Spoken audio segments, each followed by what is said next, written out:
Raj probably was like, I'm going to rub my asshole on all that silver if Sam's going to get it. I want him to get pink eye.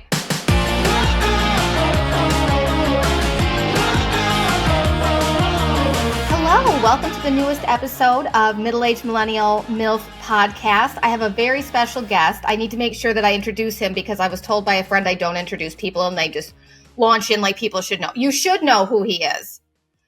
Blake from Traitors Australia.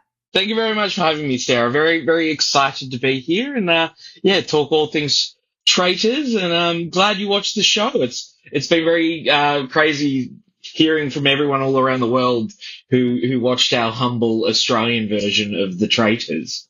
But I'm going to be honest, yours was the most entertaining. Like the U.S. is just reality stars. Maybe for you it was. Maybe for you it was. Are you okay? I did want to check on you. I was very worried. Also, I talked to Sam from New Zealand. He was worried about you too. He felt very bad. Oh no, I'm okay. I'm still, I've still not touched the Traitors since. So if you do want to ask me anything about any of the recent seasons or anything like that, I have not watched a single other episode since I was on. So. Yeah, no, I want to talk about you. I don't give a fuck about those people. Fuck them. Oh, fantastic. Well, that topic this is all about you. Well, thank you very much. It's very, very exciting. Did you have a favorite challenge? Let's launch into that because I know I have my favorite from yours, like all-time favorite. So let's hear yours. I have a pretty least favorite one very easily. My absolute favorite challenge when doing Traitors I love the commando going underneath the barbed wire and crawling in the truth or lies of when we were looking at the explosions and everything. When we went out there to do it, it was the worst weather of the entire time that we were shooting this thing. And it was the one time we were going to be crawling through the mud and everything like that. We just got out onto this field and it was full of fog and Roger was there all dressed up and it was like, all right, you're going to have to run through the rain and dive through the mud and just stay outside cold and wet. And I think I was the only person who the excitement went up even higher. And I was just like a golden retriever running around, like diving into the mud and putting my hand up to keep doing extra run throughs. And they had to keep telling me, Blake, no, you're only meant to do it one more time. And I was like, no, let me go. So that was definitely my absolute favorite challenge. What was your least favorite? Oh, that's a pretty easy one, I think, Sarah, if you've watched it all. I think my sinking of the boat is probably my absolute least favorite mission of the entire time. But it was probably one of the funniest times there. It was my favorite, and my husband kept joking. He's like, first off, like, why did you want to row the boat? You look like you had never been in a rowboat. You're like, what's this? Like an oar? Like, how did you sink a rowboat? I'm 40 years old. I was like, how do you sink a rowboat? It was amazing. To be fair, I think, Luke and I had I think it was more 50-50 than people might make it out to be. But yeah, he probably should have been driving from the start. That's for sure. And that just goes to show how much I know about rowing when I call it driving. I probably end up, my goal was to never say no to any of the challenges. That was my one strategy going in. So regardless of what it was, say, yep, I can do that. And I was pretty quick to say yes to that one because I like swimming. I happily can swim. So I was like, if anything happens or you have to jump out the boat to grab the giant pieces, more than happy to row and jump in the water. And, the moment I was climbing into the boat, it was very quickly going, I'd realized I'd made a mistake, but I'd committed at that point. So yeah, I wasn't getting off it until I'd sunk it. But I'm the same way. I don't say no to anything. Like somebody could be going to something stupid. I'm like, well, hey, you try everything once. Why not? And like I said, it was entertaining. And now I feel like you sunk it on purpose though. And you're like, I want to swim. And then, your boat sunk. Look, it wasn't. That mission wasn't one of the ones that I was trying to fail on purpose. There were a few where I tried to fail on purpose, but no, that one in particular, I did not. That was all me. Well, Luke and I, it was definitely both of us. We sank that ship. We sank it. But no, there were other missions though. I mean, like even the one where I was doing the diving under the doing the missions, climbing through the mud and everything. I was trying to fail that one. I was trying to fail the church one as well because I was always trying to angle to be on opposite teams to the people that I wanted to murder. So I was always like, well, I can't control whether or not they win, but I can control whether or not we lose. I learned pretty quickly after the boat sinking, so I did learn that valuable lesson. So yeah, there are many times where I'm like, I know the answer to this, but I'm not going to say it because I really want to kill this particular person tonight. So it was, yeah, there was a bit of strategy there when it came to the games. See, I think you were the silent assassin. Sam the asshole was the loud one, but you were the one. I like that. Yeah, I during one of, I mean, it's funny what you say and what you remember and everything. I always said like Sam and I were surgeons where I'd use a scalpel and he'd use a cricket bat to get it done. We were completely different play styles. I honestly think that's why we actually worked quite well as a duo. But yeah, let me put it this way. I know everyone has, I get a lot of feedback from people when they reach out and they mention the show. I learnt a lot about the way Sam was on the show, while watching it. So yeah, I didn't really know quite the extent of Sam's character that he was creating. Lack of Yeah. character, lack of integrity. Like, all those things, yeah. I think it's because of the different backgrounds between us. He's a bit younger, and I do not watch reality TV. Like, I completely stumbled across the Traitors by accident, and the reason it jumped out to me was because it was so different from anything that I'd watched before. Whereas I think Sam went in with the idea that he was going to be like a survivor villain character, and that was the role that he wanted to take on.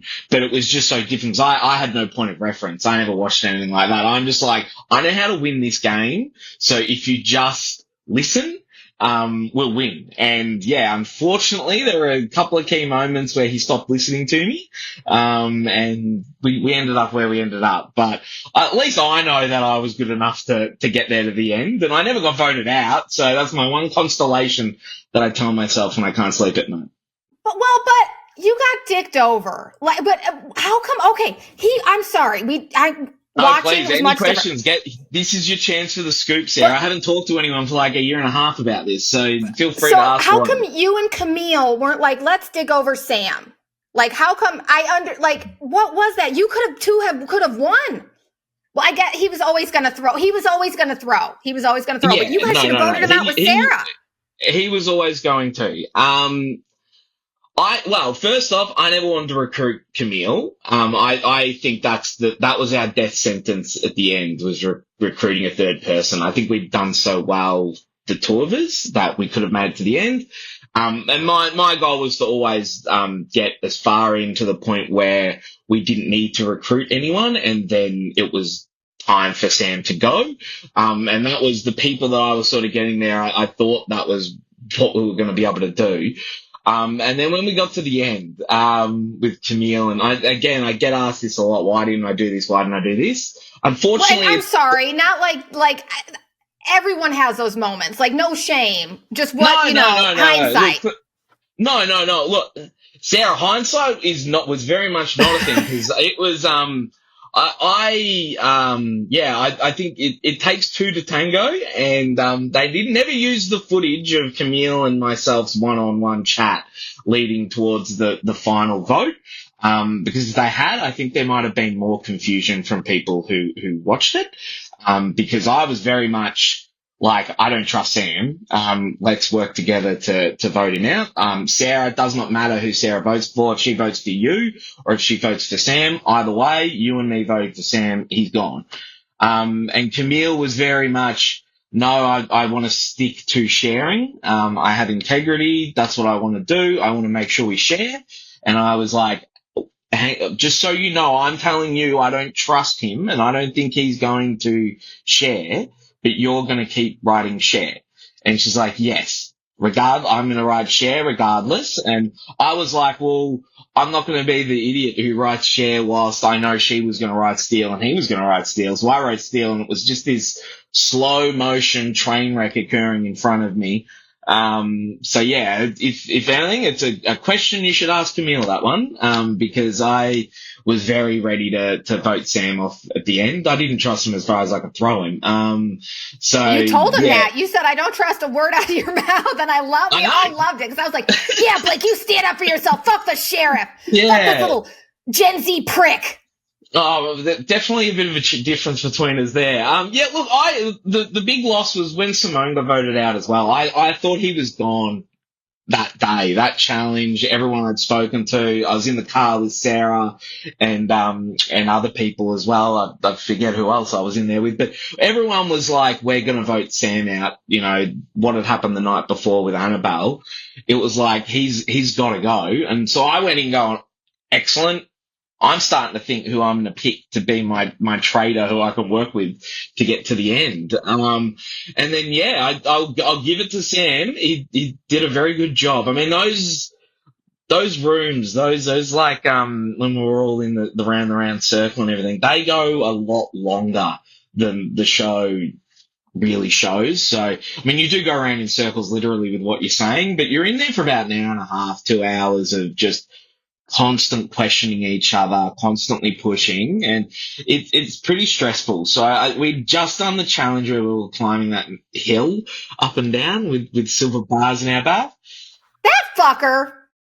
When he threw that drink, I like stood up and I was like, fuck this guy. Like, Sarah, you have no idea. You have no idea. Because again, I'm not going to be the person who's like, oh, they killed me in the edit. But I think for humor purposes, it was funny how they did it. But I made it up that hill twice. I got 4 bars up to the top. Damn. Yeah, and I when Roger offered the booze or the drink, I declined it both times. And for the key, I was like, I don't need it. I'm safe, so I'd rather get the bars up to the top of the hill. So that's why I had a very shocked and very angry sort of look on my face as he was getting rid of the bars that everyone had spent on the keys. I didn't think that anyone was going to do it, but the fact that everyone did, except for myself and Camille, I was pretty shocked by that, to be honest. I'm sorry, those faithfuls were the worst faithfuls. It was almost, from the editing, it seemed like they were goldfish. Like, you guys were like, yeah, Sam, and we had this proof. And then someone's like, but we've never looked at so-and-so. And then Sarah was like, we haven't looked at so-and-so. And then she is I hope she's not a practicing therapist anymore, because homegirl can't read people at all.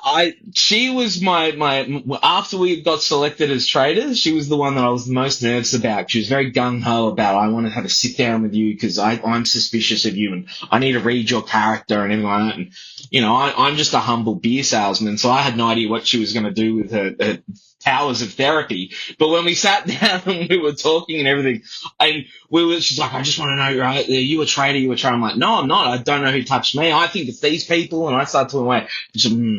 I 100% don't think you're a traitor. So it was very quick to pull the wool over her eyes. And from then on, I don't think we could ever unpull the wool off of them. She said at one point, I never want to be the last faithful here. And at that point, I think it was pretty much written in stone that she was going to be the last one left. But yeah, it meant by that stage, you couldn't really work with her. No, like, she was just nutty. Yeah. Like, were you frustrated? I would be so frustrated if I were you. You're very we had a plan. It's very frustrating because I obviously had to be assertive because I wanted Sam gone for completely different reasons to them. I was like, I can't work with him as a traitor. It's not gonna work. So yeah, I couldn't exactly sit there and go, like, you need to stop because you give it away that I'm the traitor as well. Because I think that's the thing that people go, why didn't you go harder? But Annabelle had just accused both Sam and I the night before. So I was playing like I need to keep the lid on kind of game to make sure that everyone was looking at him and go, yeah, she was right about that, but she was wrong about me. So I probably was trying a little bit too hard with people who could have been swayed by look over there, and then they would have voted for whoever you were pointing at, I think. Seriously, it was like goldfish. Yeah. No retention at all. And there were a lot of other moments where it was like you're just dropping the ball here. It's pretty obvious that he's the traitor. But again, I can't say that while I'm trying to keep the lid on my own traitorous deeds. But I felt like you were a moral traitor. You know what I I mean? like Like to I think said, you were so. a traitor with integrity. Like I can respect that. But when it's like I want to dick people over and like that's different than you're playing a game and you were like I planned I wanted to play the game. You were playing a game. He was 100%. playing people. Definitely. Well, I mean, for me, I'd always knew I'd be good at the game part, like the guiding people. I mean, talking to people and communication is my absolute strong suit, and I do it professionally. So for me, that part was easy. It was the underhanded lying, like trying to force people to get the numbers. That was probably my least favorite catchphrase throughout the show was we haven't got the numbers. We've got to get the numbers. And I'm like, no, we're meant to not be getting voted so that we can murder someone. Like we should just be like guiding who they vote for. And it was working, yeah, until that Annabelle one. But it's just the two different styles of play. I probably was a bit of my own death sentence because everyone was suspecting Sam for quite a while. And I was more than happy for them to do that. I was like, well, as long as they're looking at him, they're not looking at me. So more than happy to keep him around to just, yeah, get to that point where we wouldn't have to get another traitor. But when we needed to get rid of him, no one was playing the game at that point, Sarah. No one was playing the game. I just don't. So, have you talked to him since the end of the show, or was that like it? We were talking up until probably about episode 4, I think. We were messaging each other, or episode 5, we were messaging each other, but yeah, we stopped talking whilst the show was coming out. I think just because the edit and seeing more of him. And again, there's a lot of stuff that was not in the show, that gave a lot of context to a lot of things. Which I guess is hard because you like that would answer everyone's questions. Why I worked with Sam, why I was so mad when he tried to betray me and all these other aspects of like, yeah, why I would play the game. None of it's in there. So you kind of lose a sense of, context for the decisions that were made. And I think that makes it, I mean, that was something I've learned. I mean, I have a background in film and television, but it's a completely different sense of when it comes to reality TV. And you think that when you're sharing stuff and you're like, oh, they're going to put that in there. I'm a trader. They're going to mention these story points and everything like that. But it just doesn't go in because of the way that they ended or because of the who was left and everything like that. So it does make it harder to sort of tell people, yeah, the version of Sam I saw, he wasn't that bad. And, he was very much like working together up until we weren't. But yeah, I never got the guns. I never saw him doing the guns, while we were getting picked or seeing, especially how he talked to some people as well. I never saw any of that. Look, we always tried to stay away from each other so that we were getting the maximum amount of information. But yeah, every time I was watching the show and I'd see him talking to a group of 3 people and just demanding votes and everything like that, I'm like, they didn't need my help to convince them that he was a traitor. They should have known, like, from the get-go. He was so obvious. It was ridiculous. So you don't talk. You're not buddies. You don't like have a group text chain. I don't blame you. No. Do No, you I think mean he was we a have narcissist? we have a group chat between the cast that Yeah. will pop in every now and again. But we haven't messaged in there for quite a while, and no, we haven't. Sam and I could not be more different people. Like Good. he's sunny Queensland, I'm cold and dreary Melbourne. Like we're very very different. But yeah, is he a narcissist? I think he wanted to appear as one on TV. I think he wanted to come across as this like alpha, ultimate strategist, which he just wasn't. Like he just was not. He stumbled through quite a bit of it, and yeah, I think he was like he could have been a monster of my own creation at one point, but yeah, there's probably some light narcissism then. I'd say. Because when he pitched that fit after Camille did steal, like, we deserve this. It was, my mom's a narcissist. So I was like, holy shit, he's a narcissist. And even Raj seemed done with his shit. like Raj was just done with him. I don't think Raj liked him. I don't think so either. Yeah, look, it was hard that last bit. I've never watched it back again after it aired once. So No, yeah, you don't want to relive that no, moment. That's not fun. no. Look, it was bad. It was really, really bad. I was sort of a bit silent by it all, but I think I think his frustration was probably tied up to a bit of just the stupidity for us to get there. I think part of us kind of thought that the show wouldn't let us end up with nothing or let people end up with nothing, whether it be Samurai or not. Like, we just didn't think that that was an eventuality. I mean, to be fair to us as well, we didn't know. Well, I certainly didn't know. I don't know about the others, but I didn't know the way it was going to work with the ending until the night before. I remember sitting with the producers. Yeah, I remember sitting with the producers, and they're like, "Hey, we have this freshly printed change to the rules in the event that 3 traitors are at the end." And I remember reading it, and I'm like, why are you only giving this to us the night before? Like, if we'd had this earlier, we would have. Well, I know I certainly would have pushed harder not to have recruited Camille, but it would have completely affected that structure. But yeah, I would have put my foot down even more. Like, I was pretty adamant on the show, like, no, I don't think we should get Camille. And I only did it just because I didn't want open warfare with him. And I thought, hey, if I get her on board, then maybe we can get rid of him together. But yeah, alas, it did not go that way. I agree with you. I wouldn't have recruited either. I'm with you. Yeah, there was no point. It didn't help my game, apart from just protecting me from Sam for another couple of nights. Because I was a bit worried at how easily everyone had been swayed to vote Simone out, that I was like, I'm done. Like, he's going to talk to 2 of these people, and the people who have said, I'm never going to vote you out, he would talk to them, and then that'd be it. They'd all be voting for me. And I definitely probably pulled the trigger on agreeing to recruit Camille quicker because of that. But again, you don't know what rules they change. They do, to be fair, they do say the rules can change at any point, which I always was like, well, then what's the point of us signing the rules, that we agree to them if they can be changed at any point? But yeah, it's what you learn when you do reality TV, I guess. Well, and Sam was saying you're not allowed to say so-and-so's a traitor. Like, you cannot release that information at all. Like, even like if you were voting out a traitor, they couldn't vote, like, say for you and be like, oh, yep, watch for him. Like, that's not allowed, right? No. Like, we danced around it a bit at times. I mean, I was like, just because you haven't been voted out, Sam, doesn't mean you've proven to, like, you haven't proven that you're not a traitor. You've just gotten rid of the wrong person.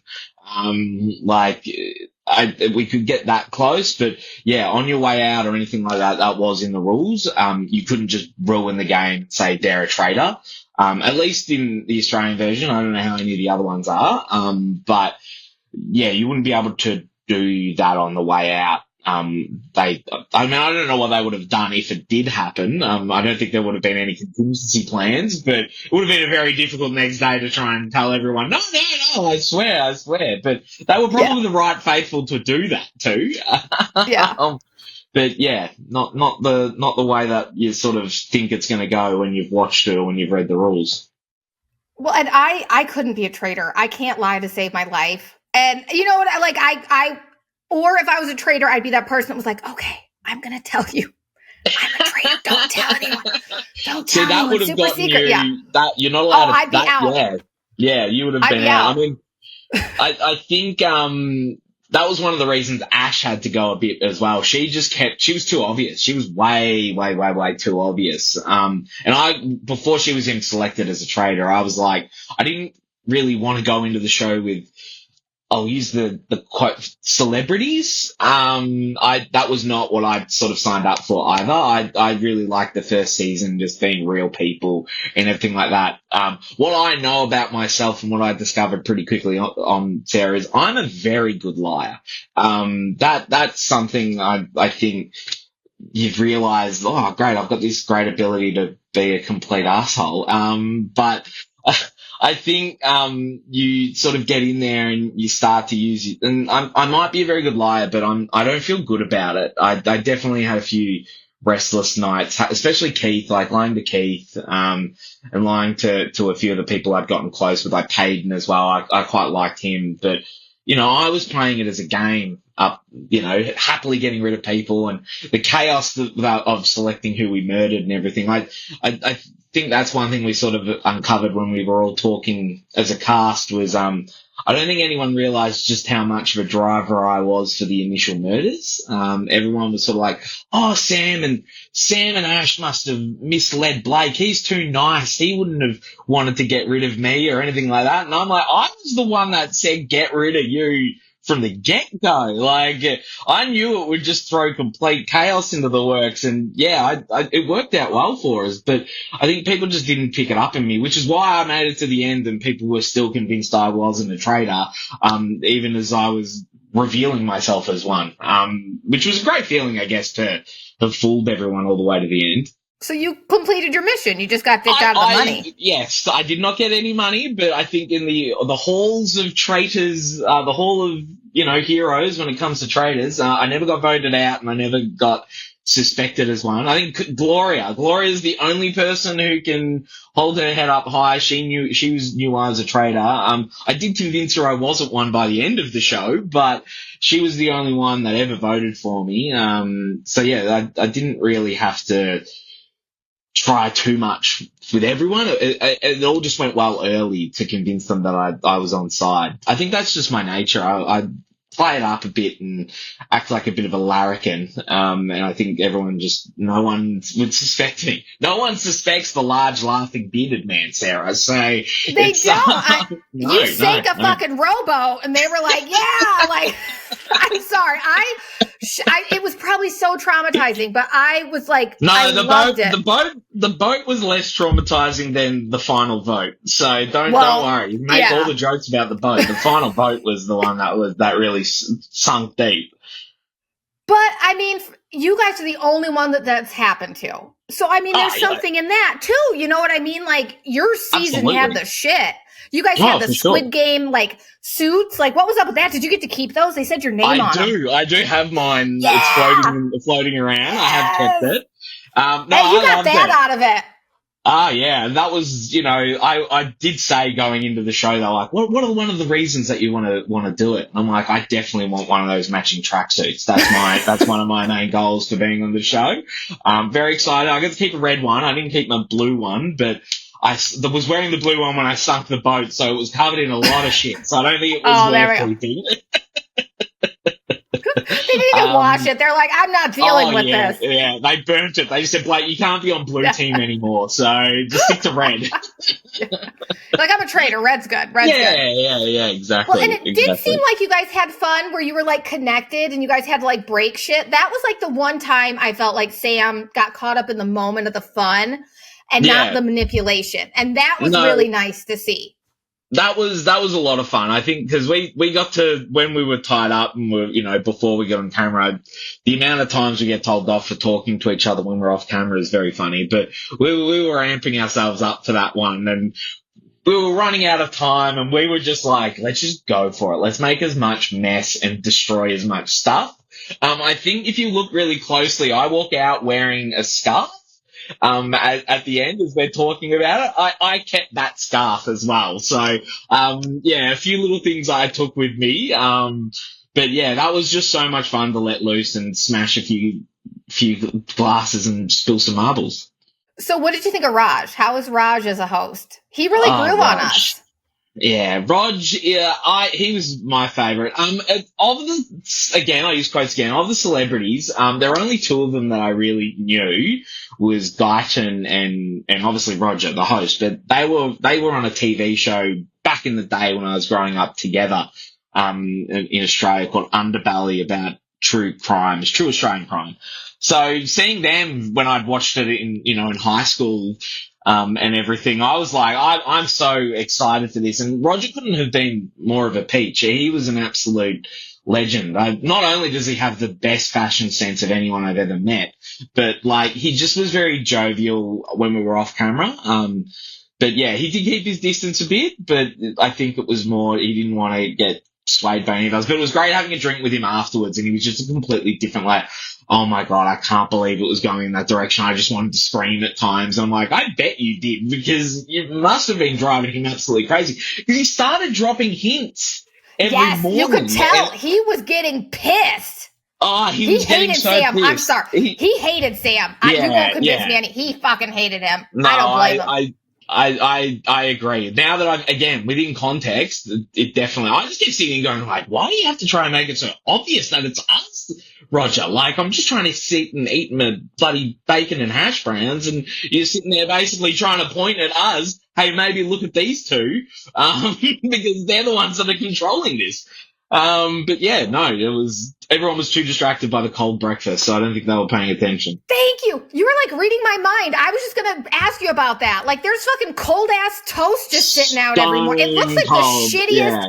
It's like the Hampton Inn, like free breakfast is what it looks like. It doesn't. You deserve better. Oh, well, look, I stuck to fruit most of the time. It was the only thing that was kind of, everything was so, so cold. Fruit and coffee was the diet, so no wonder we were having trouble thinking straight. That's it. Yeah, it was ice cold. We had to sit there and we were allowed to eat it, but we weren't meant to have too much because it would ruin continuity if we were like sitting there hoeing in and then cut to us not eating. But yeah, it was pretty horrible. It was pretty horrible. Production was great. Not a bad word. Apart from not telling the rules into the last minute, the behind the scenes production was really good. Roger and everyone there were very solid.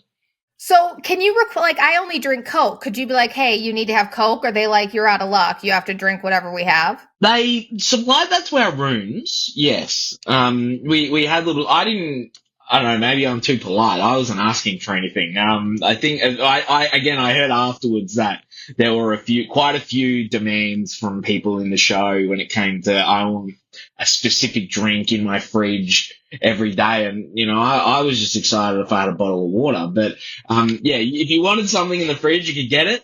After some particularly tough nights, I had a couple of good, like, producers who would slip a couple extra beers in the fridge for me just if they knew I had an argument with Sam up in the tower. That night when I blasted him, I got downstairs and there were 4 beers in my fridge, and I'm like, thank you so much, I need this. You earned it. They knew. Yes, yeah, definitely. And then the next one, I couldn't get rid of him. I was getting ready to go up to the tower to have him confront me for voting for him, and I had an extra glass of wine that night to get through it. It was, a couple of little treats for us, but I didn't overdo it. Again, too polite. I've been in the back. I've worked on that side of productions before in the past no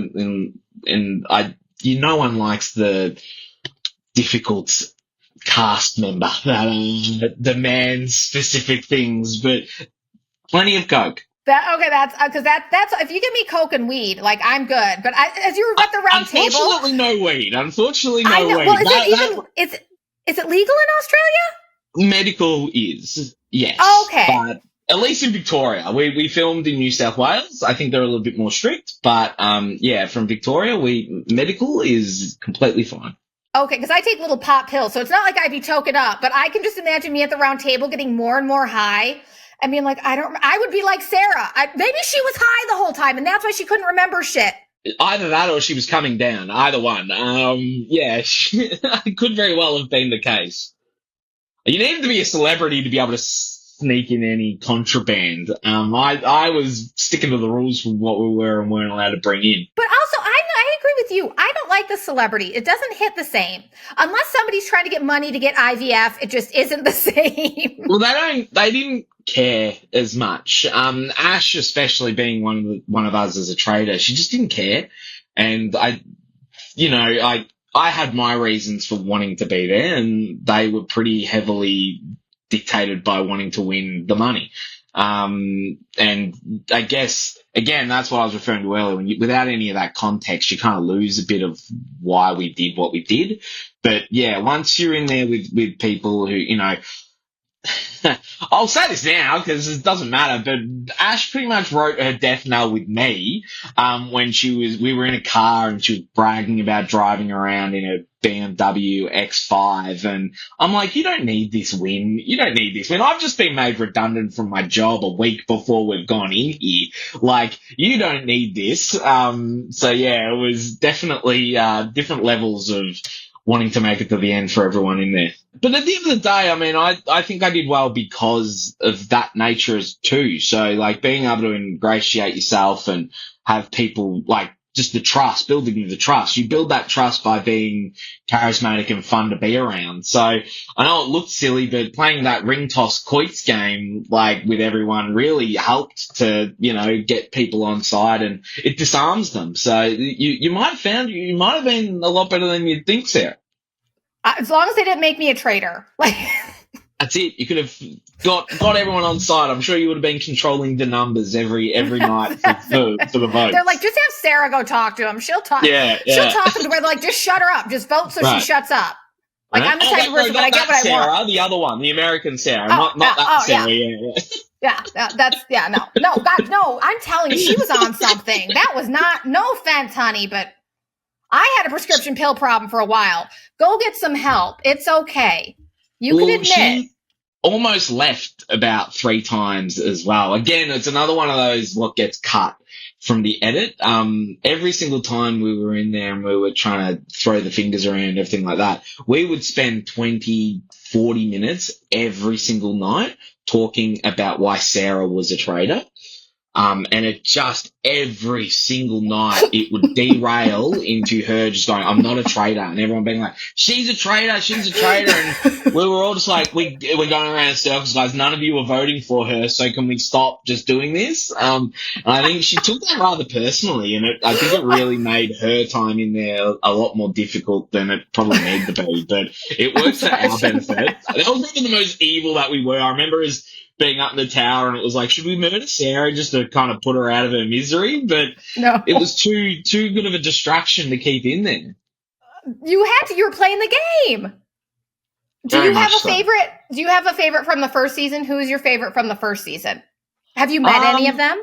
No, I haven't met any of them. I've had a couple reach out and say hello. I had Mysterious Paul message me, which was great because he was one of the great unsolved mysteries from the first season for me and my partner when we watched. Was like, have you noticed there's a guy there who they just have never talked to?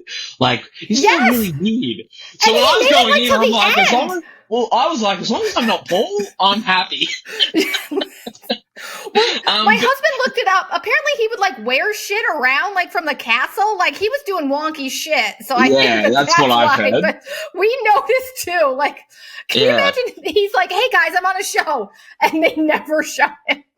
Absolutely amazing. But my favourite from the first season, I quite liked Nigel. I got really upset. He was probably the one person I related to the most as well. I think he was trying to play an honourable game in the first season because he knew, the strength of the Traitors is as long as the Traitors work together for as long as they can, you're basically unstoppable. And he lost because he recruited. So I've only ever watched the first season of the Aussie one, and so I was like, well, I learnt from my man Nigel, do not recruit anyone because that's basically the death sentence there. But I haven't met him, but Craig, the other guy from the one who probably had the heartbreaking moment like I did in the second, he was the last one when with Alex.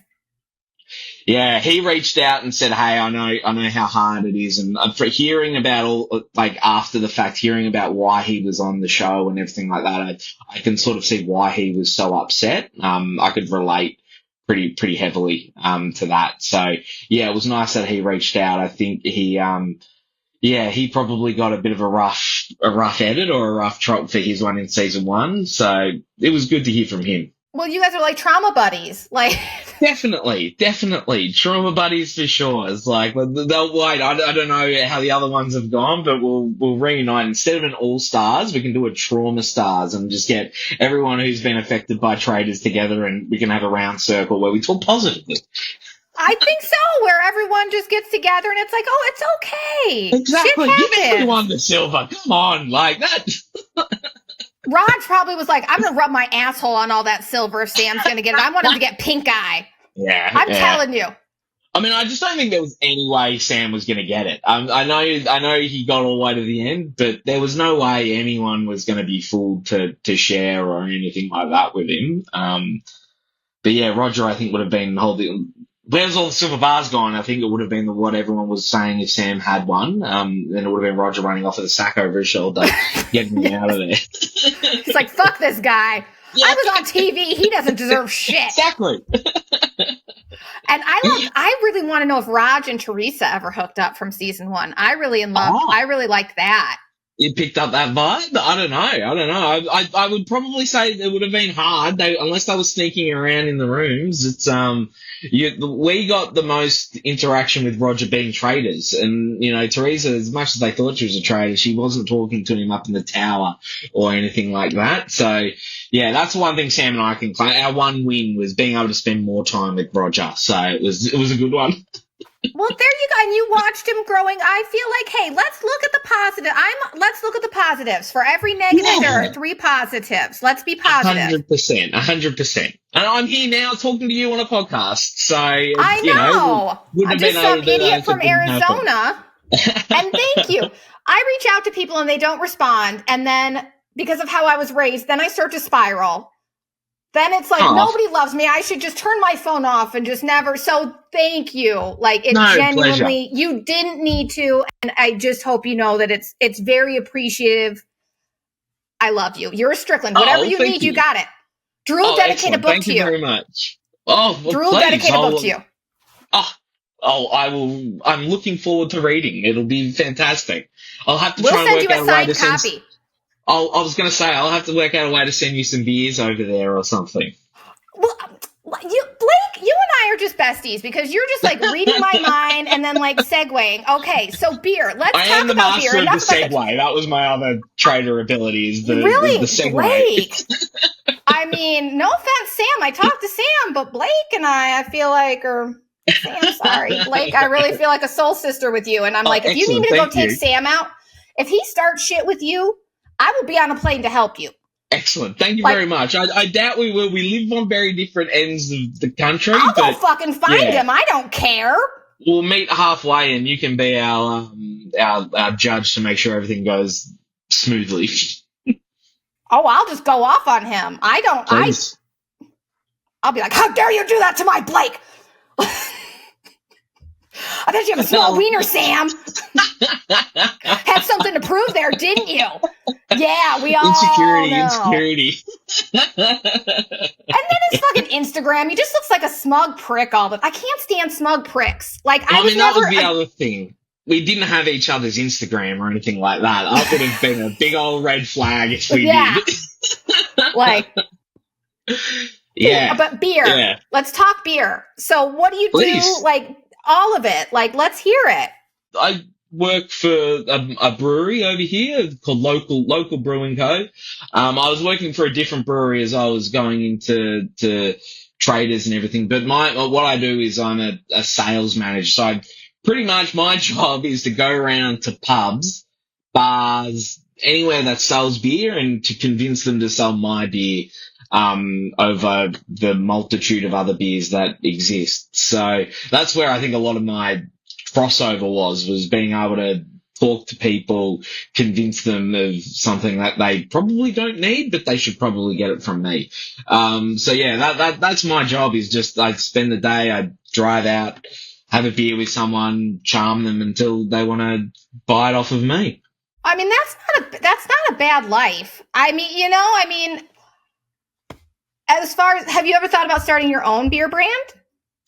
Look, it's a very volatile market. I wouldn't be rushing off to do it, but everywhere that I go, I end up trying to make it feel like my own. The place that I'm at now, I sort of, just before Traitors started airing, I got the job to be at the current place that I'm at. And the reason I sort of did it was they have a big focus on charity and giving back through every sale. So, and that was pretty important to me. I've been doing this for years, and like the idea that I could sell a keg and part of the sale would be donated to people with food insecurities and everything like that really was a positive vibe for me, and I'm all about that. So I was like, well, I definitely want to work there. And then, yeah, everything that I don't think I need to make my own brand because they've worked well for us to pretty much elevate them to where I think they should be anyway. So, All right, all it's right. great. Yeah. Have you tried, because we watched the Inspired Unemployed. They're from Australia, correct? They have that better beer. It's a non-alcoholic beer. Yep. Do you know them? Like, let's talk I know, some tea. I definitely do. I Oh, definitely know come better on. beer. I don't know them, but Oh, I know the damn. beer. Yeah, sorry, Is it we're any not good? connected. It has a market, I'm sure. It has a No, that's market, no I'm shame. sure. They're not my friends. I don't give a Not, shit. Be all right, honest about it. it's not my kind of beer. Not my kind. It's all low carb stuff. It's very not a lot of flavor. Their marketing and PR is on point, so they've done quite well. They're also Sydney based, which if you ever meet Melbourne and Sydney people, we don't like each other, and we're very, very different kinds of cities and different kinds of people. I think, people always like, oh, they're Australian, they're all the same, Ryan. It's like, I don't think that could be any further from the truth, to be honest, because yeah, most of the Sydney siders and their tastes in beer and everything, it's just not the way we do it. And people in Melbourne like flavour with their beer. That's pretty important for us. So a little bit more snobbish down south. Well, hey, that's better than our down south that is ignorant and racist. So I think that you're doing really good. I'll take that way Yeah, better than. come down to the hipsters and, have us all explain our niche record collection while we drink artisanal beers and homemade bread. That's what we do down south. That's it. It's like you're in Brooklyn or something, and you have like Pretty a much. beanie on that looks like a Oh, yeah. reservoir tip condom, and I Yeah, that's appreciate. All Melbourne. right, so now I know Sydney's. Yeah, not good. So they keep better beer. Better beer does very well up there, and it tries to get down here, and everyone's like, well, everyone likes their YouTube videos, so they'll drink it down here. But yeah, not quite as good. Not quite as good. I like a red ale. I like something with a bit of body and some substance to it. When you said you wanted to talk about beers, I'm like, I talk about beers all the time. So it's like, no, happy to. It's just, I know I can be one of those people who just shut up about it. I'm loving it. You'll know I'll get this look on my face like, what?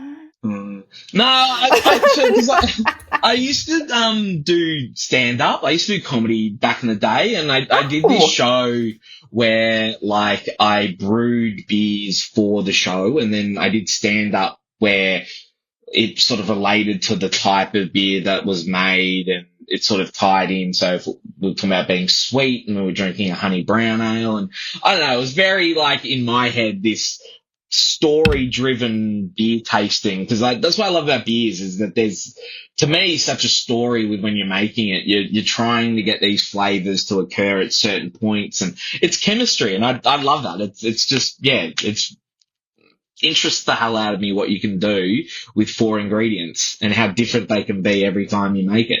Well, we have a lot of homebrewers here. My husband homebrewed for years, but he quit drinking 2 years ago. Not like a problem, just our friends were drinking non-alcoholic and it was better for him. So the non-alcoholic thing is I was hoping the better beer was good, but that doesn't surprise me that it's not. I feel like they're very young. I'm like, how much do they really know about beer? Like, I know that you had some YouTube videos, but they power to them. They've done very well with what they've got, but I think maybe there's a bit of an issue now where I think the people who are more invested in the beer side of it are a bit worried, where it's like, if without them, what have we got? And it's a vanity project. Yeah, and that's the hardest thing to sort of to realize, is like, I have no real control over myself in the market. And I think that's what they're probably going through. But yeah, bigger beers for me, not better beers, is what I'm about. The flavor that I respect that. I've never liked beer. I don't like alcohol, but never liked it at all. I know, and I wish I did. And I hate when people are like, "We just haven't had the right thing." I'm like, well, Yeah, what's the no, right thing? that's a bit arrogant, I think, because not everyone likes the same stuff. So to think, oh, you haven't had the right thing, I think it's, people will have different taste buds. People like different things. So yeah, I wouldn't judge you, Sarah. Don't worry. But the stand-up's interesting. Do you still do stand-up ever? No, I haven't done Why it for a few years. not? You're I hilarious. Do it. No, COVID sort of derailed it a bit. Oh. Like we again in Melbourne, we went through some pretty big, long lockdowns, which I will say I was very positively for. I was like, yep, if that's what we need to do, let's do it. But yeah, during that period, there was no comedy. So it sort of, when you took off that much time since the last show being like 8 months prior to us going to lockdown, it sort of, unfortunately, just made change plans. But I might not have done Traitors if I'd done that. So it's probably worked out well, which, now I can't do it because if I try and get up on stage, I'd probably get booed, for not getting rid of Sam No. fast enough. I mean, he's probably the most hated guy in Australia, right? Like, Yeah, look, I wasn't envious of him being recognised in the street. That's for sure. And people recognise me, and it's a lot more of a positive interaction but for him, he does spend a lot of time overseas in Greece, so I reckon he might be spending more time over there now after that. oh, shut up. He goes to Greece. I'm going to Greece this summer. If I see No, him, I'll take his ass out. If I Sarah, see him, I'm going to run him over with a boat. jump on the Instagram. I'm sure he'll have put up 8 different videos and photos showing where he's staying and rubbing your face in it. So just make sure you check beforehand. Yeah. And that wasn't me trying to humble brag about Greece. That was legit. Like, I'm like, now I have an in and I can find him. Oh, please. That's awesome. How long are you going for? We're going to Turkey and Greece for 5 weeks. We want to do like the health tourism in Turkey and Amazing. Greece. Well, my husband's an author, so we can travel. And I'm, making videos with people, just shooting the shit, deciding that I'm interesting enough that they'll want to listen. I have a big following at my son's high school. That's funny when the kids are like, is that the dog? The kids come up. I'm like, oh, then I'm like, really? Some of it you probably shouldn't listen Probably to. should be for the kids. I've listened to a couple. I'm like, I don't know if that would have been appropriate for the kids, but. Well, what did you think? I mean, you're still on here, so okay. No, I loved it. I enjoyed it. So I'm looking forward to how this comes across, and I'm looking forward to listening to some more of what you've got planned, especially if you're going over to Greece and Turkey. I love Greek food. My partner, she's part Greek, so she's always making up food that she had as a kid and everything that her grandfather used to make, everything like that. So I'm a big fan. So you'll get over there, and I think you'll really enjoy the local I think you cuisine. need to get over there. You guys should come meet us. Come meet us in Greece. Maybe. We'll see how we go. If I'd won Traitors, I probably would have been a little bit more open to international travel. But, I might have explained my job in beer, but there's not an abundance of money in it. It's a good job it's a good stable job. But, I don't think I'll be saving up for Greece for a while, but who knows? Maybe we might coordinate to be there at the same time. I mean, shit, you would be worth it. I'll be like, we're using our credit card points. We're getting Blake over there. He didn't win that money. We're getting him to Greece. This is going to be the consolation prize. Open up a GoFundMe and go fund my trip to Greece. I'm happy for that. All right, everyone, we're going to fund Blake going to Greece with us. And okay, here's the deal. We just won't have our teenager go. He's a pain in the ass. I don't even really want to go with him, honestly.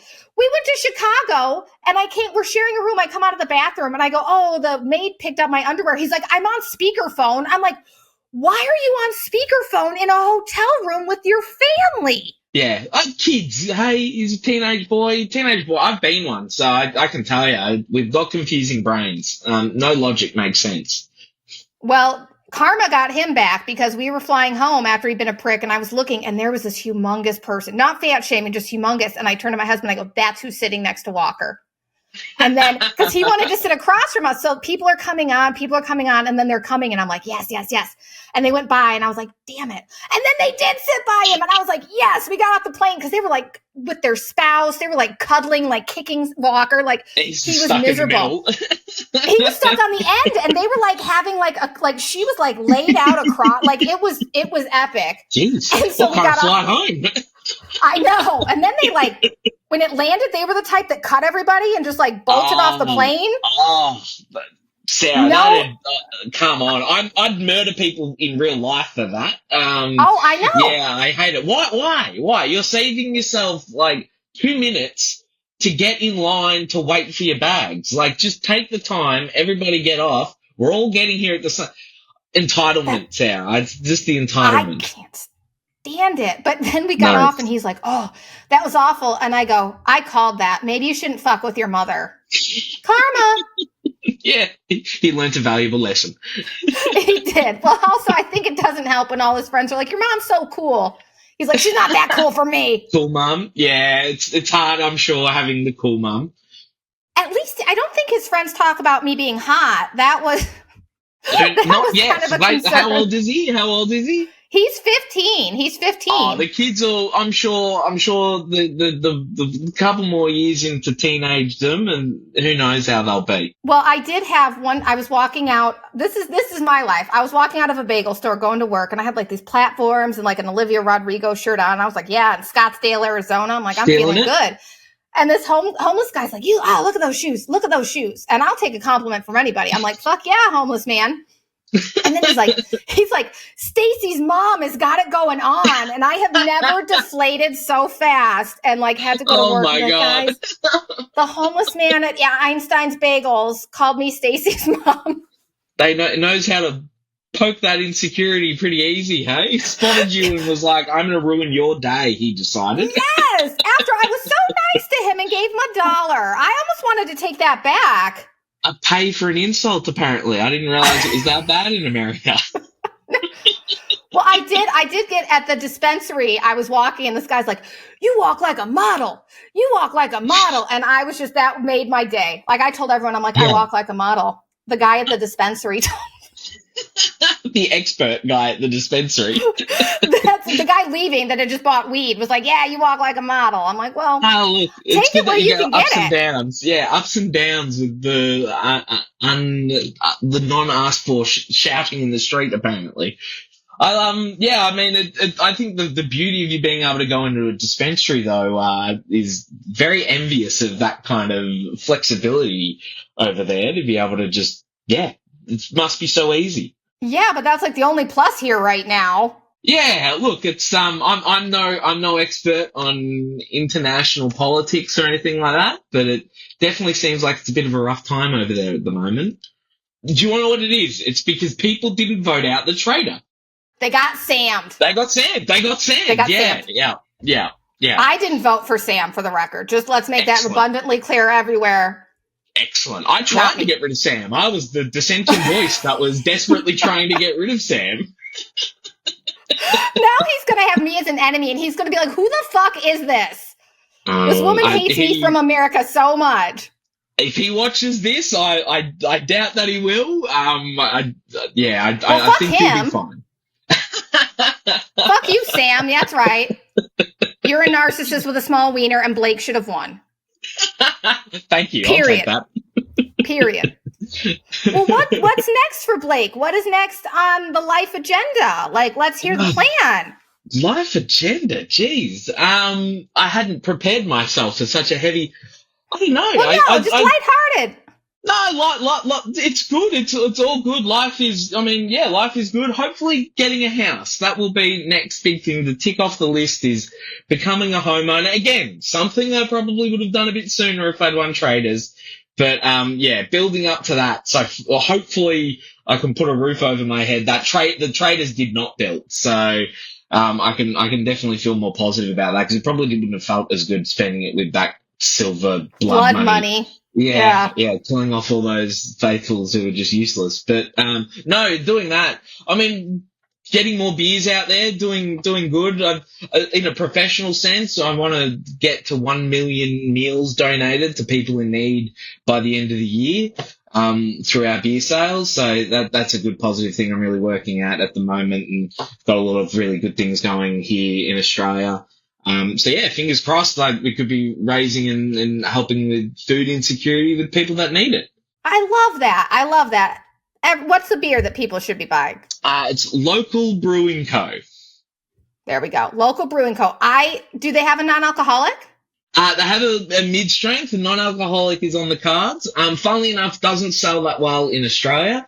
But we'll never leave it off the cards. Non-alcoholic could definitely be part of the group pretty soon. And I'll let you know. Because if you make some, I'll buy it. I want to give. I want to make enough money doing this that I can just go to a school and be like, everyone's lunches are covered for the whole year. That's awesome. Yeah, that's awesome. That's all you can do. There's That's no another reason why you would have struggled being a trader is you're not trying to get it for selfish reasons. I mean, I thought pretty positive reasons for being there, but yeah, you needed to be a real asshole apparently. Well, hey, but would you rather win Traitors and be an asshole the rest of your life, or be known as the one? You know what I mean? Or be with you got cut a raw deal. It was a raw deal. No one thought you didn't deserve it. Everyone was on your side. Thank you. You say that, but it's very interesting the kind of messages I've gotten from people who really like a parasocial connection with what they watch and what they think is okay to say to a person is very funny. So I've got a lot of positive ones. I definitely get more positive ones, but some of the negative comments are brutal, absolutely brutal. It's like I kicked their puppy or something, and they're just absolute the hatred. Which I like. It's probably my biggest weakness is I hate making people not like me. So I feel really bad. Don't feel bad. That says everything about them and nothing about you. They're miserable in their lives, and they don't want to change anything in their own life. So they're messaging someone that was on reality TV and critiquing what decisions you made. Crazy, especially when it's like 18 months after the fact. Yeah, no, you're not wrong. You're not wrong. Who knows? I maybe get some positive ones after this though. But yeah, anyone.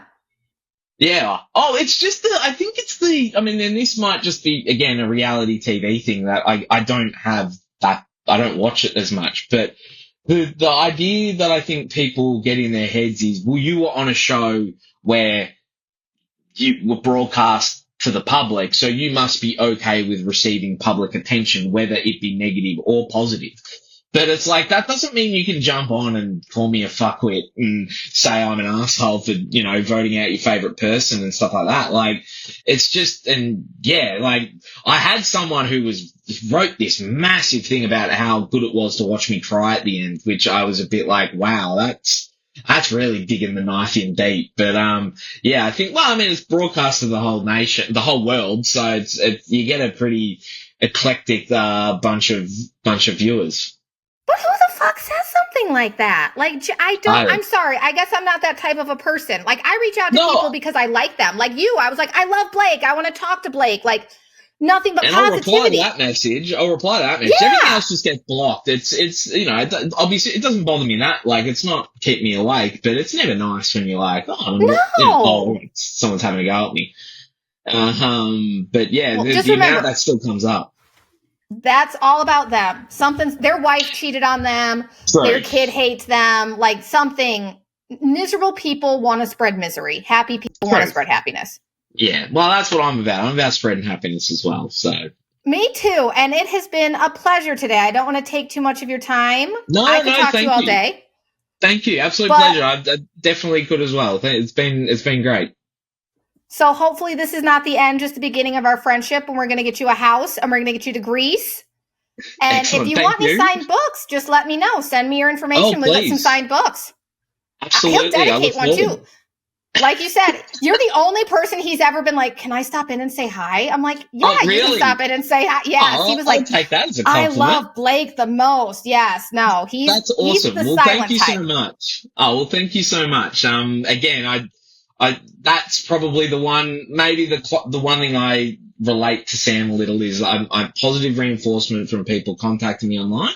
I'm a sucker. So you sent a very nice message there, and I was keen to come on and join you, and I'm glad you enjoyed it. It's funny hearing from people from overseas who have watched, like I said earlier, and yeah, thank you for letting me come on and give you some inside goss on the show.